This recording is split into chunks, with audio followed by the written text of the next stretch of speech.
ಸ್ನೇಹಿತರೆ, ಈ ವರ್ಷ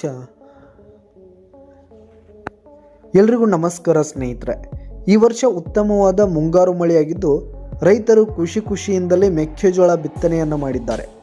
ಇನ್ನು ಅಧಿಕ ಮಳೆಯಿಂದ ಇಳುವರಿ ಕಡಿಮೆಯಾಗಿದ್ದು ಪ್ರದೇಶ ಹೆಚ್ಚಾಗಿರೋದರಿಂದ ನಿಗದಿಗಿಂತ ಹೆಚ್ಚು ಮೆಕ್ಕೆಜೋಳ ಮಾರುಕಟ್ಟೆಗೆ ಬರುತ್ತಿರುವಂಥದ್ದು. ಆದರೆ ಮಾರುಕಟ್ಟೆಯಲ್ಲಿ ದರ ಇಳಿಕೆಯಿಂದಾಗಿ ಲಾಭಕ್ಕಿಂತ ನಷ್ಟವಾಗಿದೆ ಅಂತ ರೈತರು ಕಂಗಾಲಾಗಿರುವಂಥದ್ದು. ಒಂದು ಕಡೆ ಮೂಟೆ ಹೊರುತ್ತಿರುವ ರೈತರು, ಮತ್ತೊಂದು ಕಡೆ ರಾಶಿ ಮೆಕ್ಕೆಜೋಳ, ಈ ಎಲ್ಲ ದೃಶ್ಯ ಕಂಡು ಬಂದಿದ್ದು ಕೊಪ್ಪಳ ಜಿಲ್ಲೆಯಲ್ಲಿ.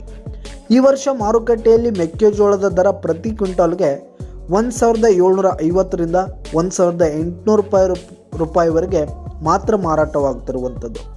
ಕಷ್ಟಪಟ್ಟು ಬೆಳೆದ ಮೆಕ್ಕೆಜೋಳವನ್ನು ಬೆಂಬಲ ಬೆಲೆಯಲ್ಲಿ ಮಾರಾಟ ಮಾಡಲು ಜಿಲ್ಲೆಯಲ್ಲಿ ಖರೀದಿ ಕೇಂದ್ರ ಇಲ್ಲ. ರೈತರು ಸರ್ಕಾರದ ಬೆಂಬಲ ಬೆಲೆಯಲ್ಲಿ KMFಗೆ ಮಾರಾಟ ಮಾಡಲು ಧಾರವಾಡಕ್ಕೆ ಹೋಗುವಂಥ ಪರಿಸ್ಥಿತಿ ಎದುರಾಗಿರುವಂಥದ್ದು. ಇದರ ಬದಲು ಇಲ್ಲಿಯೇ ಖರೀದಿ ಕೇಂದ್ರ ಆರಂಭಿಸಿದರೆ ಅನುಕೂಲ ಆಗುತ್ತೆ ಅಂತ ರೈತರು ಅಳಲನ್ನು ತೋಡಿಕೊಳ್ತಾ ಇದ್ದಾರೆ.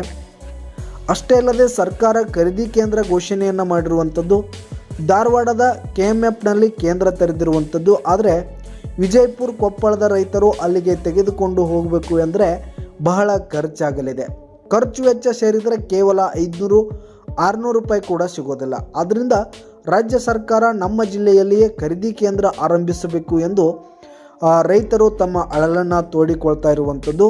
ಈ ಕುರಿತು ಕೊಪ್ಪಳ ಜಿಲ್ಲಾ ಉಸ್ತುವಾರಿ ಸಚಿವ ಶಿವರಾಜ್ ತಂಗಡಗಿ ಕೇಳಿದರೆ ಜಿಲ್ಲೆಯಲ್ಲಿ ಖರೀದಿ ಕೇಂದ್ರ ಆರಂಭಿಸಲು ಜಿಲ್ಲಾಧಿಕಾರಿಗಳ ಜೊತೆ ಚರ್ಚೆ ಮಾಡುತ್ತೇನೆ ಎಂದಿದ್ದಾರೆ.